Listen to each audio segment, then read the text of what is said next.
안녕하세요, K스타일 바이크입니다. 오늘은 기쁜 소식 하나 전달해 드리려고 준비했습니다. 트윈스 엔진을 기반으로 한 차종들이 저희가 나온 게 세 가지가 있지 않습니까? 인터셉터 650, 컨티넨탈 GT, 슈퍼 메테오 650 세 가지 라인업이거든요. 이 엔진으로 이제 두 가지 버전을 더 개발해서 에이크마에 더 선보였거든요. 그 중에서 이제 개인적으로 조금 더 기대가 되는 그 베어 650을 제가 간단 정리 한번 해드리고, 베어 650이 언제 나오는지는 정확하게 모르겠지만 이제 제가 차가 이제 인증 받는 대로 그거는 실제 제가 주문해서 따로 한 번 더 영상 올려드리겠습니다. 요즘에는 정보가 더 좋아서 유튜브에도 정보가 많이 있지 않습니까? 그래서 실제로 볼 수는 없지만 그 정보를 기반으로 제가 설명 한번 해드릴게요. 일단은 베어는 5가지 색상이 있습니다. 제가 개인적으로 잘 팔리는 순서를 대로 보여드리겠습니다. 개인적인 추측입니다. 해상도가 떨어진 좀 이해 부탁드립니다. 골든 섀도우라는 라인업이거든요. 근데 여기 보면 이제 골드가 색상이 없잖아요. 근데 제가 볼 때 요거 같아요. 요 쇼바가 이제 골드라서 골드가 붙는 것 같고, 섀도우는 약간 이제 그림자잖아요. 그래서 약간 음영, 블랙과 실버, 그죠? 여기서 약간 요 라인업으로 골드 섀도우라고 한 것 같아요. 하여튼 요거는 골든 섀도우고, 개인적으로 황선양의 원픽입니다. 잘 팔릴 것 같은, 그 말은 제일 무난하단 말이잖아요, 그죠? 요거랑 두 번째는 조금 의외겠지만, 이제 저희 엔필드에서 이제 요 프레임에 이렇게 이제 색깔이 들어가 있는 건 처음이에요. 아니, 클래식 509형은 프레임에 색깔이 들어가 있는 게 있었거든요. 근데 이렇게 이제 650 라인은 처음인데, 요 프레임에 색깔이 들어가 있죠, 그죠? 요거 약간 민트 느낌이다, 그죠? 요 색깔이 호불호가 강하겠지만 일단은 전반적으로 이 색깔이 어울리거든요. 얘는 249, 요 플레이트에 적기 숫자를 이름 말하나 봐요. 여기는 249 없다, 그죠? 여기는 베어라 돼 있네요. 얘만 249 돼 있네요. 249. 제가 이 뜻은 제가 한 번 더 정확하게 알아보겠습니다. 하여튼 간에 249 돼 있는 거 249이고, 얘는 약간 아이보리 같다, 그죠? 그리고 클래식 바이크의 이제 어떤 시그니처인 그 체커기 돼 있습니다, 그죠? 그리고 세 번째는 페트롤 그린입니다. 옥색깔, 녹빛에 주황 색깔 섞여 있다, 그죠? 요거가 제가 생각하는 세 번째 픽이고요. 네 번째 픽은 이거 이름 어렵다. 보드워크 화이트. 일단 화이트다, 그죠? 얘는 화이트입니다. 아까 중에 249는 약간 아이보리거든요. 얘는 누가 봐도 화이트입니다, 그죠? 그리고 약간 이제 스포티한 오렌지, 블루, 그 다음에 하늘 색깔, 그죠? 요 하늘색 라인에 따라서 시트도 처음 봤습니다. 시트가 이런 색깔이 있는 거는. 타메이커도 브라운은 봤어도, 와인색은 봤어도 이렇게 하늘 색깔 파스텔 건 처음인데, 이게 과연 한국 시장에서 맞는지 안 맞는지는 저는 잘 모르겠습니다. 어쨌든 간에 얘가 이제 지금 네 번째란 말이니까 거의 이제 꼴찌 픽이다, 그죠? 마지막 대망의 난해한 디자인, 우리 이제 인디아 형님들의 이 취저겠죠, 그죠? 저희 한국이랑은 어찌될지 판을 깨봐야겠지만 모르겠지만 일단은 너무 현란한 와일드 허니, 뭐 이제 와일드, 그죠? 이게 약간 우락부락한 이제 터프한 허니가 이제 요거 말하는 것 같아요, 그죠? 꿀, 그죠? 꿀. 약간 요거는 이제 여자분들 좀 치저 같습니다. 요것도 색상이 시트가 파란색이 있습니다, 그죠? 그러니까 쉽게 말하면 와일드 허니하고 보드워크 화이트, 얘 두 개는 시트가 파스텔 계열의 파란색인데, 이게 과연 시장에서 먹힐지 안 먹힐지 모르겠고, 그리고 중요한 거는 요 5가지 색상이 한국에 다 들어올지는 모르겠거든요. 개인적으로는 얘는 무조건 들어오면 좋겠고 들어올 겁니다. 얘는 들어오고, 그리고 하여튼 이 세 개는 들어오면 좋을 것 같습니다. 요 세 개는, 그죠? 근데 제가 겪어보니까 로얄 엔필드는 확률적으로 다 들어옵니다. 5가지가 아마 다 들어올 것 같습니다. 기대하셔도 좋고요. 그리고 간단한 상세 정리 한번 해드릴게요. 일단 여기 보시면은 전면, 뭐 후면, 그 다음에 뭐 좌측면, 그 다음에 뭐 우측면이 있는데 제가 포인트로 잡을 거는 이 우측면이거든요. 우측면에 보시면 순정이 여기서 다 순정입니다. 요 순정 그죠? 요 순정에서의 이제 제일 눈에 띄는 거는 요 듀얼 타이어. 엔진은 똑같습니다. 그죠? 듀얼 타이어. 그 차가 약간 지금 차가 낮진 않아요. 약간 높잖아요. 그죠? 그리고 잘 보시면 제일 바뀐 게 머플러 있죠? 우리 머플러는요, 후면 한번 보여드릴게요. 짜잔. 저희 트윈스는 말 그대로 엔진이 2개라서 트윈스예요. 트윈스. 엔진 2개니까 매니폴더에서 머플러 엔드가 2개로 빠져요. 2개가 아니에요. 처음이거든요. 그럼 왜 1개냐? 트윈스인데 1개냐? 그럼 결론은 2개를 묶었단 말이죠. 그래서 여기 자세히 보시면 여기 1번 실린더 안쪽에 있고 2번 실린더 이 2개에서 매니폴더가 이렇게 한쪽으로 나와서 1개로 묶여요. 여기가 지금 묶여 있거든요. 이렇게 묶여서 1개로 빠져요. 그리고 되게 숏하거든요. 얼마나 숏하냐면 요 리어 스윙감도 넘지가 않아요. 요 머플러 엔드 길이가 쉽게 말하면 2 in 1 2개를 묶어서 1개로 뺐다. 이 할리 데이비스는 그렇게 머플러를 많이 해요. 할리 데이비스 V2통이잖아요. 그죠? 그럼 장단점이 있는데 일단은 2 in 1의 머플러에 제가 참고로 머플러를 말씀드린 이유는 되게 중요해서 그래요. 머플러의 어떤 그 행태가 2 in 1 머플러의 장점은요 되게 빠당빠당해요. 무슨 말이냐면 엔진을 2개잖아요. 그죠? 2개의 엔진을 1개의 머플러를 뽑기 위해서는 2개의 매니폴더를 묶어서 1개의 관으로 뒤로 빼잖아요. 그럼 기존에 있는 머플러는 2개의 관을 이렇게 뒤로 뺐어요. 중간에 묶이는 교차로도 없어요. 그러면 이제 머플러 배기 소리가 완전 달라요. 나라에서 정한 규제법이 뭐 93인가 95 데시벨인데 그거는 넘지 않겠지만 그 헤르츠가 좀 틀리거든요. 쉽게 말하면 좀 까랑까랑한 배기음이 나올 거예요. 제가 볼 때는 이제 실제 차주가 느끼는 거는 헤르츠가 더 밀도가 빡빡하니까 조금 더 소리가 크게 느껴질 거예요. 제 생각은 그렇거든요. 그리고 2 in 1이 순간적으로 이제 토크가 더 좋아요. 왜냐면은 배합을 2개로 묶어서 빵 때려주니까 뿍뿍 이거든요. 근데 2개로 나오는 머플러는 그냥 숭숭 나가고요. 그리고 트럼프 같은 경우에 X5라는 게 있어요. 이 시단 밑에 보면 머플러 그것도 2통이잖아요. 그죠? 2개의 머플러를 X5 2개로 묶었다가 빠져서 나오는 것도 좀 빠당빠당해서 트럼프 같은 경우에 엔진 2개짜리 보면 좀 소리가 빠당빠당해요. 저희 건 좀 부들부들하고. 그리고 또 뭐가 있냐면 2개의 머플러인데 중간에 파이프가 1개 있는 게 있어요. 2개의 머플러가 국산 것들이 뭐 미라주 같은 것들이 그렇거든요. 2개 같은 경우에도 좀 빠당빠당한데 조금 소리가 조금 약간의 이제 그 없는 것보다 낫지만 좀 밋밋한 게 있거든요. 근데 중요한 거는 2 in 1 머플러는 소리가 아주 빠당빠당하고 토크감이 훨씬 더 빠당빠당할 거예요. 그리고 이 차의 그 성격이 스컬럼블러거든요. 이 베어 20. 그래서 이제 여기서 올라오는 각도도 되게 올라가 있죠. 그다음에 요 보시면 요 스케이트 플레이트도 아마 여기 순정인지는 모르겠지만 순정 같아요. 제가 볼 때는 요 스케이트 플레이트가 순정으로 나오는 것 같아요. 옵션일 수도 있습니다. 옵션이면 죄송하고 어쨌든 간에 스케이트 플레이트가 있고 시다를 막아주면서 그 듀얼 타이어 같은 경우에는 순정보다 요 림 높이가 높아서 조금 더 올라가거든요. 그래서 이제 돌, 자갈, 임도, 캠핑장의 어떤 그런 자갈들도 튀어도 이 엔진 쪽에서 하부에서 막아주고 머플러도 이쪽에서 올라오니까 당연히 이제 요 머플러에 기스가 안 나거든요. 그래서 전체적으로 이 차의 성향은 스컬램블러다. 이제 임도에 충분히 들어갈 수 있는 느낌으로 했고, 그리고 전면을 보시면 슈퍼메테오 650이랑 똑같은 것 같습니다. LED 풀레이드 헤드라이트고, 요 바뀐 점이 여기 LED 윙카입니다. 그죠? 그리고 후면도 LED 윙카로 바뀌고 테일라이트도 바뀌었습니다. 그죠?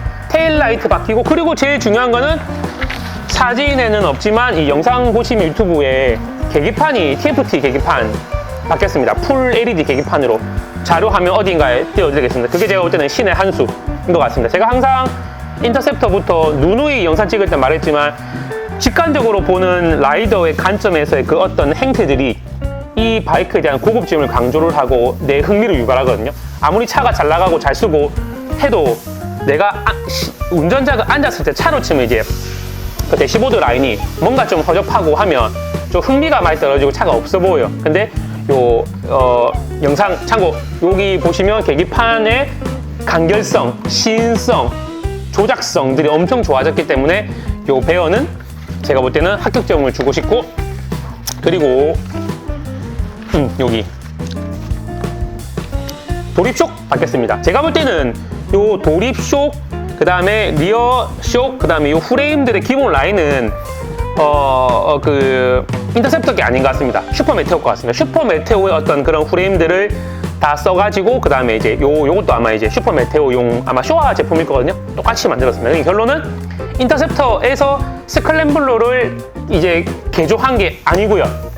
슈퍼 메테오 라인과 메테오의 형님, 슈퍼 메테오. 그럼 얘도 쉽게 말하면, 물론 배기량은 똑같지만, 인터셉터에서 이제 저희가 그 스크램블러 투닝은 상당히 많이 손님들이 타이어 바꾸고, 근데 이거는 순정으로 이렇게 나온다는 거죠. 근데 이제 한 가지 좀 아쉬운 거는, 이 순정으로서의 이 펜다가 좀 업이었으면 어땠을까. 물론 이제 업이면 이제 비 오는 날 뭐 물 튀고 하지만 그래도 뭐 그런 감사할 수 있잖아요. 그죠? 또 비 오는 날 안 타면 되는 거니까. 그래서 디자인적으로 요 펜다 하면 조금 더 괜찮았을 것 같고, 그리고 요 스키트 플레이트가 지금 요거는 보니까 지금 그거 같네요.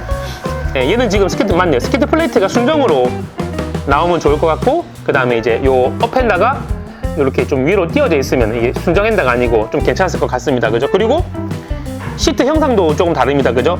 약간 플랫한 게 아니고 기본적으로 이렇게 요 운전자의 라인이 밑으로 가 있다. 그 이유는 제가 볼 때는 높아서, 기본적으로 차가 조금 더 높게 나왔으니까 시트가 인터셉터처럼 보이면 너무 높아지거든요. 그럼 이제 대중성이 없어지니까 제가 볼 때는 이것도 쿠션이 더 푹신한 것 같습니다. 하여튼 시트가 좀 바뀐 것 같습니다. 네, 그리고 또 바뀐 점의 차이는 요거는 제가 상당히 희소식으로 느껴지는데, 요 엔진 케이스들 있죠. 요 좌측, 우측, 그리고 이쪽에 기어 포지션, 요 엔진 헤드가 다 이제 무광 블랙이거든요. 얘가 지금 원래 저희가 알루미늄 같은 느낌으로 좀 이제 그 백화 현상이 많이 됐어요. 물론 이제 관리를 잘하면 되겠지만 그 관리가 매번 할 수 있는 건 아니잖아요. 그죠? 그래서 얘는 무광으로 나온 거. 이게 그 유광, 샷건은 유광이거든요. 자료화면 띄워주고, 그리고 슈퍼 메테오는 무광인데 약간 그 좀 다른 색의 무광이에요. 근데 사실 무광은 블랙 무광이 제일 예뻐요. 메타 무광, 그죠? 그래서 요 느낌하고 메타 무광하고 제일 잘 어울리는 것 같아요. 요거는 좀 칭찬합니다. 그리고 기본적으로 차 나오면 한 번 더 설명드리겠지만, 뭐 출력 제어는 대동소이합니다. 뭐 어차피 엔진이 매 한 가지이기 때문에. 근데 황 사장이 말하는 가장 큰 포인트는 요 머플러가 2in 1이다. 근데 여기서 이제 제 개인적인 욕심이지만 조금 더 히트를 치게 만들어야 되는 거였으면 이 양 만드는 거 요 2로 뽑아서 요렇게 하는 거죠. 머플러가 요렇게 언머플러로, 그죠? 요 언머플러로 완전히 가버리면 더 멋있죠. 완전히 스크램블러의 자세죠. 근데 그게 좀 불편한 게 텐덤은 아예 포기하셔야 됩니다. 텐덤은 뒷사람 바로 대이고, 그리고 운전자도 요렇게 올라 매니가 뜨겁거든요. 이게 물론 방열판이 있겠지만 어쨌든 디자인적으로는 언머플러가 가장 멋지도 않은 거. 그 트라이언프의 스크램블러 1200 시리즈들, 그죠? XC나 XE나, 그죠? 다 언머플러거든요. 근데 이제 일반적으로 이 차를 가지고 막 험로나 뭐 주파를 하는 경우는 정말 덜하고, 디자인적으로 많이 보니까 이제 시장의 어떤 그런 이제 용이성을 두고 제가 볼 때는 판단을 한 것 같습니다. 하여튼 좀 아쉽다는 거. 그러면 이런 거겠죠. 자동차처럼, 오토바이는 그게 안 되지만 자동차처럼 이제 커스터마이징으로 주문을 할 때 옵션을 나는 기본 베이스에다가 업핸다랑 이 클릭을 하는 거죠. 그죠? 추가음 더 주고, 그죠? 업핸다랑 뭐 스키트 플레이트랑 아니면 시트의 어떤 변경이랑 이 언머플러 요것도 이제 가능하면 좋은데, 그 모든 바이크 시장의 메이커들 공산품들이 그렇게 안 되니까 그거는 개인적으로는 조금 아쉬운 것 같습니다. 그리고 핸들 부분도 개인적으로는 뭐 이제 바뀌었습니다. 바뀌고 요런 스위치들도 뭐 그냥 안 봐도 그냥 슈퍼 메테오 겁니다. 슈퍼 메테오에서 조금 이제 그런 느낌으로 변형 가공된 것 같습니다. 그래서 퀄리티는 좋을 것 같고, 가장 기본적으로 이 차를 제가 평가를 조금 높게 사는 이유는 소비자들이 원하는, 물론 이렇게 생각할 수 있겠죠. 또 트윈스 엔진 가지고 가지치기를 했다 할 수 있겠지만, 그렇게 생각하지 마시고 이제 이 슈퍼 메테오의 프레임에 사람들이 많이 찾는, 많이 원하는 니즈가 있는, 내 돈 주고 해야 되는 커스터마이징을 이제 순정으로 나온다. 스클램블러 타입으로 듀얼 타이어만 해도 5, 60만 원 해요. 그거 세이브 되고, 머플러 2인일 요것도 상당하게 메리트가 있을 거거든요. 한번 소리 들어보고 타보시면 알아요. 그것도 순정으로 나오고, 그리고 이제 LED 계기판 나온다. 요것만 해도, 그리고 제일 중요한 건 요렇게 해서 얼만데가 중요하잖아요. 그죠? 슈퍼 메테오 금액적으로 나오지 않을까라고 추측을 해봅니다. 슈퍼 메테오 같은 경우에는 이제 800대부터 900 이제 중반대였거든요. 네, 그 정도로 나오길 예상을 하고, 개인적으로는 조금 더 헐게 나오면 좋겠다. 그리고 유로5 플러스로 지금 저희 나라는 적용이 돼서 이제 많은 메이커들이 골치가 아프고 기존의 것들 덤핑 때리고 할인하고 하잖아요. 그죠? 근데 저는 걱정이 이제 유로5 플러스에서 나왔을 때 분명히 여러 가지 센서들이라든가 어떤 그런 어떤 센서 값을, 모든 값들을 조금 더 예민하게 맞췄을 건데, 과연 이 차들이 한국 시장에 들어왔을 때 어떤 그런 이제 장고장이 없을지, 엔진 고장이 아니고 뭐 단순히 시동 꺼짐이나 어떤 그런 체킹할 부분들이 조금 더 충분히 보완돼서 실제적으로 처음 이게 유로5 플러스니까, 알파 플러스니까 사는 사람들도 이제 탔을 때 이제 뭔가 문제가 없고 트러블 슈팅 없이 바로 재밌게 탈 수 있으면 좋을 것 같은 게 제 개인적인 바람이거든요. 왜냐면 내가 사가지고 베타 테스트가 될 수는 없잖아요. 그죠? 그리고 이제 베어 전에 먼저 나오는 게 이제 영상을 오늘 찍고 토요일이에요. 오늘이 지금이 16일이거든요. 근데 영상을 올리는 시간도 있으니까 아마 영상이 뭐 18일, 19일, 20일에 올라갈 건데, 저희가 17일 날 이제 그 공개 석상에서 이제 로얄 엔필드 춘천에서 하는 히말 트레이스 그 행사가 있거든요. 거기서 뉴 히말 450을 본사에 있는 게 있었어요. 본사에. 그거 타봤었거든요. 뉴 히말 450을. 깜짝 놀랄 거예요. 그게 이제 공개를 해요. 그 오신 대중분들한테. 그리고 그 다음부터 이제 실제적으로 손님들을 보여주고 하거든요. 그때 이제 그 차가 게릴라랑 같이 나오고요. 뉴 히말 450, 게릴라 450이 같이 나와서 올해 런칭은 아마 못할 것 같아요. 시기적으로. 올해 사전 예약을 아마 때릴 거고, 가격을 아마 알려주겠죠. 왜냐면 가격 알려줘야 사전 예약을 하죠. 그죠? 그거가 개인적으로 제일 궁금하고, 그리고 제발 싸게 넣으면 좋겠어요. 착한 금액으로. 차는 정말 좋아요. 차는 제가 타보고 다 해봤거든요. 차는 정말 좋고, 아마 내년 초에 이제 차가 분출이 될 거예요. 1차 물량들이. 저는 개인적으로 그때쯤에 요 빼어 650도 이제 인증차 같이 들어와서 좀 빨리빨리 했으면 좋겠고, 그러면 이제 3월, 4월 전에 이것도 같이 팔릴 수 있잖아요. 그죠? 개인적인 이제 욕심이에요. 그리고 조금 더 욕심을 부리자면, 이제 사람들이, 저희 손님들이 많이 물어보는, 사실 이거 빼어보다 그거 더 많이 물어봐요. 요 빼어보다 클래식 650 사장님 나왔던데요라고 말하더라고요. 손님 요즘 정보가 되게 빨라요. 에이크마에서 이제 유튜브로 실시간으로 본 사람도 있고, 클래식 650이 제가 볼 때는 내년 상반기에 나오면 너무 좋겠다. 내년 상반기 출시, 그러니까 상반기 런칭이 아니고, 그러려면 엔필드 코리아가 빨리빨리 일을 해야겠죠. 그죠? 그래서 내년에는 이제 도로에서 실제적으로 다 보일 거예요. 내년 만약에 예를 들어서 뭐 10월, 11월이다. 이제 2차 시즌이잖아. 1차 시즌은 봄이고 2차 시즌은 또 가을이거든요. 그때는 이제 큰 변화가 없으면 도로에 게릴라 450 순행 엔진이다. 그죠? 뉴히마 450 도로로 돌아다니면서, 요 빼어도 돌아다니면서, 클래식 650도 돌아다니면서 하는 아주 바람직한 현상이 발생할 수 있기를 개인적으로 점주로서 바라봅니다. 그리고 계속 한 번 더, 두 번 더, 세 번 더 말씀드리지만, 뉴히말은 제가 타봤습니다. 제가 정확하게 한 3주 전에 하남 가서 타봤거든요. 차는 정말 좋고 기대하셔도 좋습니다. 완성도가 상당히 뛰어난 지금까지 봤을 때 제가 봤을 때 최고 역자인 것 같습니다. 그리고 베어도 제가 실물로 안 보고 저도 영상으로 봤지만 퀄리티가 상당하더라고요. 그래서 앞으로 25년도에 경기가 물론 어렵겠지만 우리 또 엔필드를 구매 계획하시려던 분들이 또 저희 부산점 많이 이용해 주시고 또 여러 가지 할부 시스템도 많이 돼 있으니까 기존 모델들도 되게 저렴하게 많이 팔거든요. 그래서 이것도 이제 좀 많이 사주시면 감사하겠습니다. 다음에 더 좋은 소식으로 뵐게요. 감사합니다.